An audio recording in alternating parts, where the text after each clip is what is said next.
I knew that you were going to be a giant star. I really did. Well, thank you. Yeah. What I didn't know is that you were going to get so sexy. Well, I always knew you would What? be sexy. Y'all know damn well if the shoe was on the other foot and it was Michael, who was 14 years her senior and knew her since she was a 9-year-old little girl, y'all would have had a fit. Michael and I, we're in love, and there's nothing to do about it. There's nothing to say. Diana Ross was the woman that took Michael Jackson's virginity. This is why he developed an obsession for her. Michael Jackson labeled Diana Ross Dirty Diana for a reason, because he was only 10 years old when she became a mother-like figure in his life. As he grew up, their relationship became more and more inappropriate, with rumors that she took his virginity even though she's 14 years older than he is. Their relationship had a peak when she allegedly accepted an engagement proposal from him, but quickly threw it away once the media and Michael's mother didn't approve. This is what really happened between Diana Ross and Michael Jackson, so let's get into it.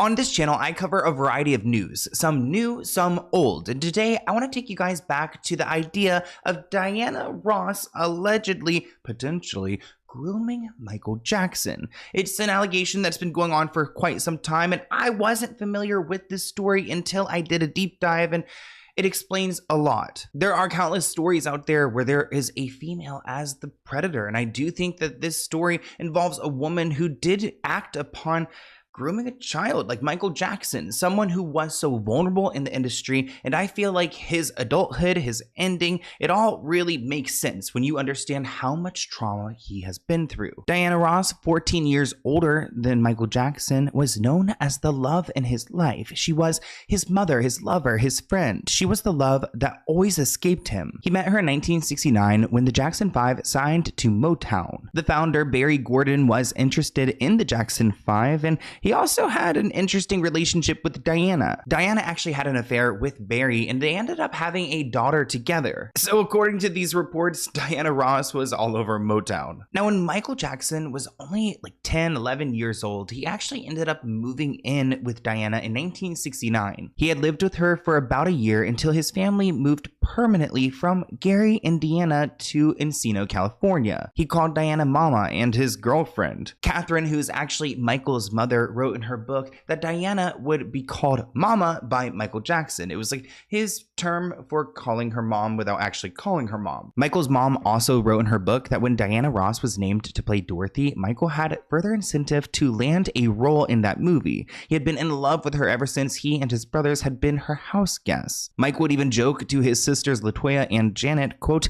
"You're not pretty until you start looking like Diana." This report writes that Michael Jackson idolized Diana Ross. He thought she was the perfect woman. He thought a woman had to look like Diana to be beautiful. She was his mentor at work and a mother figure. He wanted to marry her. Allegedly, they were engaged twice, but both times she supposedly broke it off. Marrying a guy that's 14 and a half years younger than she was not a good look. In 1977, when Michael Jackson was 19 years old, he and Diana actually filmed in a movie together. It was titled The Wiz, and it was filmed in New York. And actually, at one point, Michael Jackson even weaseled his way into staying with Diana, and people were trying to locate him, like, where's Michael? But he was, of course, in Diana's place. During one shoot, Diana was apparently overheard talking to some girlfriends of hers and said to one of them, "Well, I'll tell you one thing, Michael definitely isn't gay." When this assistant asked Michael if anything had happened between them, Michael said, "You'd have to ask her." And when he asked Diana, she told him that he needed to ask Michael. Let's take a look at these two interacting with each other.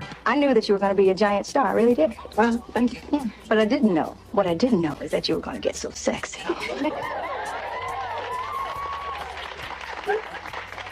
You're embarrassing me. Well, I always knew you would What? be sexy. Do you guys think she's sexy?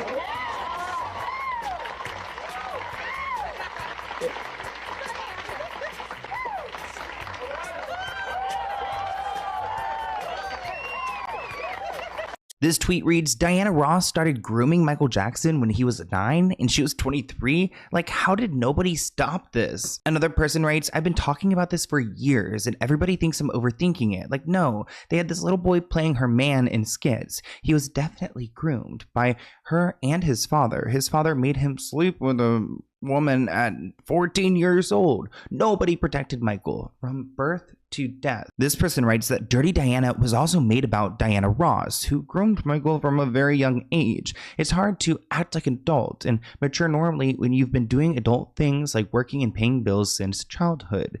He also died owning half of Sony Publishing. Let's talk about his song DD, Dirty Diana, because I actually love that song until I learned what it was about. So Diana was the love of his life, and after she promised to marry him, he thought his dream was finally coming true. She agreed to marry him in the mid-80s, accepting his ring. You actually see it on her finger at the Motown 25th show and the AMA of '84. That was also one of the only moments we really saw Diana kiss Michael on the mouth publicly. Some speculate that Dirty Diana, I'm not calling her Dirty Diana.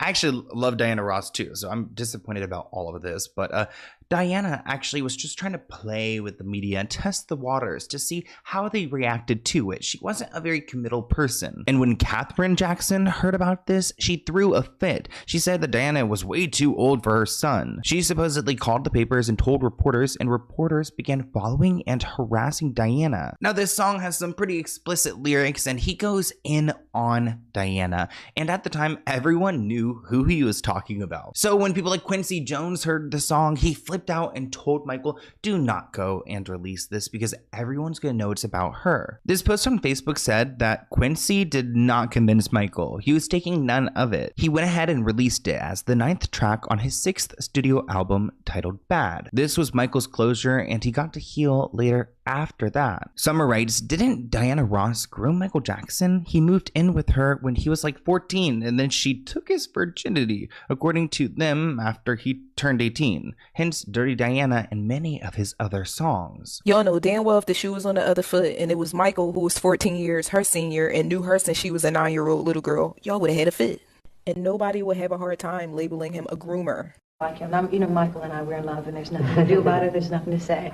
So, Now, over the years, people speculated that because Diana Ross was the woman that took Michael Jackson's virginity, this is why he developed an obsession for her. Whether it was in his music or in his books or in his interviews, it was clear that Michael Jackson just couldn't get enough of Diana Ross. And to be fair, she fawned over him in her interviews as well.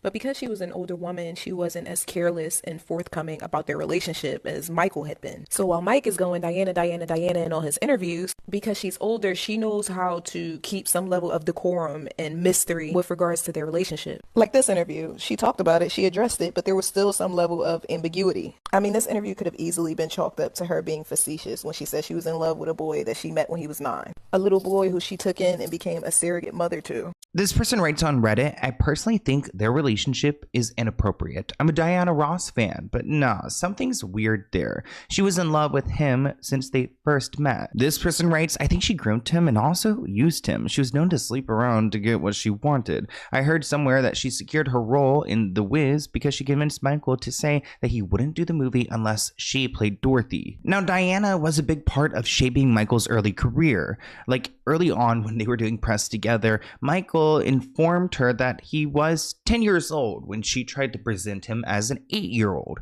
But she said, nope, not anymore, you're not. Michael quickly understood the way of presenting himself in the public, and he grasped it right away, saying, I got it, I'm 8, and we were discovered by the great Miss Diana Ross. That was another fake PR story they ran with, that Diana Ross had actually discovered them, but that ended up not being true. Anyways, it made for a good story, and he realized that, like, if you present younger, at a younger age, you're going to make it faster in Hollywood, or at least further. That's why actors are always lying about their age. Berry Gordy, the boss of the Motown label, encouraged Diana to get very close to all the boys, especially Michael. Berry said, I asked her if she minded, and she said she didn't. She wanted Michael around.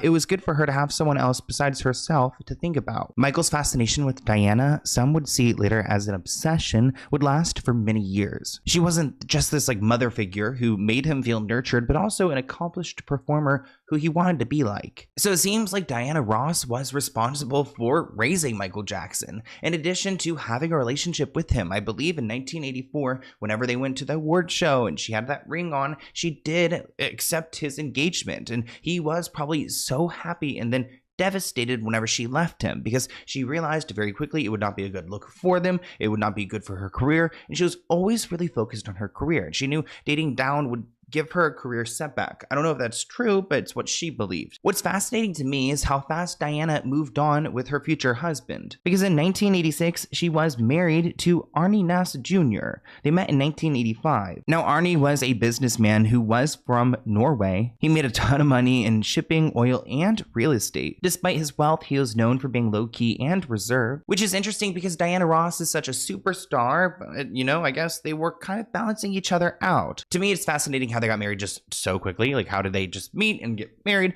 especially in the 80s? But I guess, you know, times don't really change that much. People get married very quickly, and their marriage lasted about 14 years. So that's a long time. But of course, Michael Jackson was in shock to see how quickly she moved on, and he was not happy about this. Diana Ross got married to some Norwegian businessman in 1986, and Michael Jackson hated it. He was rumored to have been deeply jealous. As far as he was concerned, Diana was always going to be the lady in his life. That is until Mike got closer to Elizabeth Taylor in the mid to late 80s. Shit, he even bailed on a dinner date with Diana Ross just to be with Elizabeth Taylor. Diana hit him up, Elizabeth hit him up, and Mike tried to be funny and combine the two dates, but Diana wasn't having it. So here we are. It's 1986 at the Video Music Awards, and Diana Ross and Sidney Poitier present Michael Jackson with an award. Now, I want you all to pay attention to how Michael Jackson looks at Diana Ross and Lionel Richie when Diana Ross goes to embrace Lionel Richie. Now, of course, the pettiness didn't end there, and I want you all to pay attention to all the shady shit that was going down while these three people were on stage. Now, mind you, pay attention, because the only three people you should be checking for on the stage is Michael Jackson, Elizabeth Taylor, and Diana Ross. All right? Is everybody coming up? Yeah. All right.